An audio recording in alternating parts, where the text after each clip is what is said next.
ఒక ఊరిలో ఒక రైతు కావడికి 2 కుండలు కట్టుకొని రోజు నీళ్లు చేదుకొని ఊర్లోకి వస్తూ పొలం పనులు చేసుకుంటూ మొక్కలకి నీళ్లు పోసుకుంటూ ఉండేవాడు. ఒకరోజు చేయి జారి ఒక కుండ బీటిచ్చింది. ఆ చిన్న కుండకి ఆ బీటిచ్చిన కుండని జారుతూ అది నీళ్లు వడపోస్తూ ఉండేది. ఆ కుండ నిండా పక్కనున్న కుండ నీళ్లు పోసుకొని అది నిండు కుండగా వస్తుంటే ఈ ఓటిచ్చిన కుండ నీళ్లు సగం వరకు వచ్చి ఆ నీళ్లు కొంచెం వరకే పనికొచ్చేవి. నిండు కుండ దాన్ని చూసి నవ్వుతూ, నువ్వు ఇప్పుడు పగిలిన కుండవి, నువ్వు దేనికి పనికిరావు. నేను చూడు నిండుగా కుండలో నీళ్లు పోసుకొని నేను రైతు ఎంతగా భుజం మీద పెట్టుకొని ఉన్నాడు. ఇప్పుడు నువ్వు పగిలిన కుండ కాబట్టి అది నువ్వు భుజం మీదకి చేరకుండా చేతిలో ఉన్నావు. తర్వాత చేయి జారి నేల మీద పడతావు అని చెప్పి మాట్లాడారు. సరే, ఆ కుండ రోజు తను తీసుకెళ్తున్నప్పుడు వస్తున్నప్పుడు భుజం మీద వస్తున్నప్పుడు చేతుల్లో ఉంటున్నప్పుడు అయ్యో నా పరిస్థితి ఇలా ఉందేంటి అని చెప్పి చాలా బాధపడుతూ తనలో తను ఒకరోజు అనుకుంది. ఎలాగైనా నన్ను పనికిరాదని చెప్పి ఈ కుండ నన్ను హేళన చేస్తుంది కదా అని చెప్పి చాలా బాధపడుతూ ఉండేది. తర్వాత మరుసటి రోజు రైతుతో ఈ పగిలిన కుండ మాట్లాడుతుంది. రైతు, నేను పనికి రాకుండా భుజం మీద ఉన్న నేను చేతిలోకి వచ్చాను కదా, ఇప్పుడు నన్ను పడవేయవా? పడేస్తే పూర్తిగా పగిలిపోతాను. ఎటు కాకుండా నా జీవితం ఉంది కదా అని చెప్పి అన్నప్పుడు ఆ రైతు, నిండు కుండ అయినా చిన్న పగిలిన కుండ అయినా నాకు రెండు మీరు సమానమే.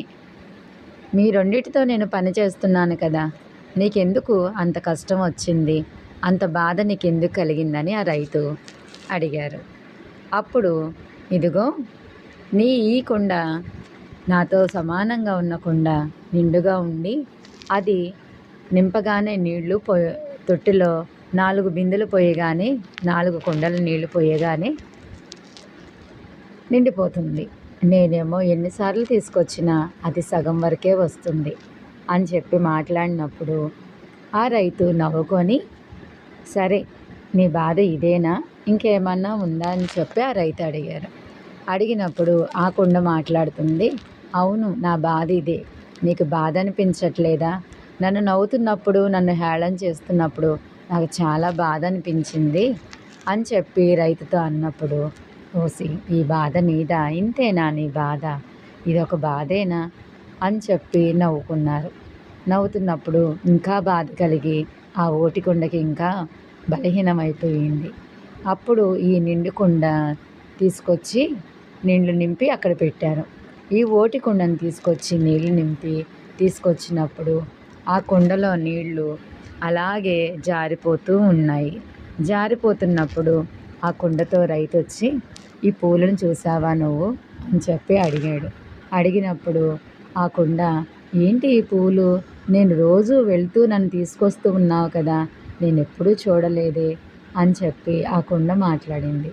మాట్లాడినప్పుడు ఇవన్నీ ఈ పనంతా నీదే కదా అన్నారు.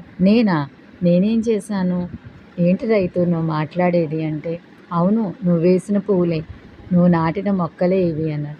నేను నాటానా, నేను పోసానా అని చెప్పి మాట్లాడుతున్నప్పుడు ఆ కుండ మాట్లాడింది, అవునా నేను ఎప్పుడూ చూడలేదే, నేను పని చేయటం ఏంటి, నేను ఎందుకు పనికిరానని చెప్పి ఈ పక్క కుండ మాట్లాడుతుంది కదా, నేను చేసింది ఏంటి అన్నప్పుడు నిండు కుండ తీసుకెళ్ళి తొట్టులో పోసేవాడిని, అవి పశువులకు అలాగే పొలానికి పెట్టేవాడిని.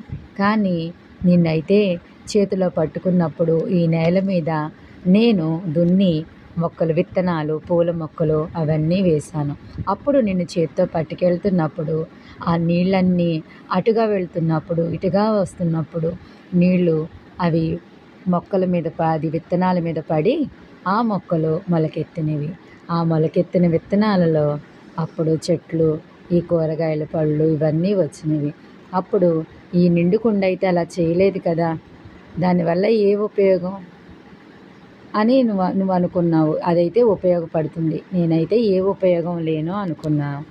కానీ ఏదైనా సరే మనిషి ఏ మనిషి అయినా కుండతో పోల్చుకునేటప్పుడు కాదు కానీ జీవితంలో పైకి రావాలనుకున్నప్పుడు మనం కొన్నిసార్లు ఓడిపోతున్నప్పుడు ఈ కుండలాగే మనం కూడా చాలాసార్లు అనుకుంటూ ఉంటాము, అరే వారికి అన్నీ ఉన్నాయి కదా, మనకి ఏదీ లేదు, మనమేమీ చేయలేము, మనమేమీ బ్రతకలేము అని చెప్పి అనుకుంటూ ఉంటాము. కానీ పనికిరాని పాత్రను కూడా కుమ్మరి ఎలాగైతే మలుచుకున్నాడో, కొండను ఎలాగైతే మలుచుకున్నాడో అలాగా ఈ కుండ ఈ బ్రతుకు ఈ జీవితంలో మనిషి కూడాను ఓడిపోయి నేనేం చేయగలను అనుకుంటాడు. కానీ ఓడిపోయినప్పుడే మళ్ళీ గెలవాలని, సాధించాలనే పట్టుదల కలిగినప్పుడు మనము ఓటమి పాలైనా ఓడిపోకుండా గెలుస్తాము. ఇదే ఈ కొండ యొక్క నీతి.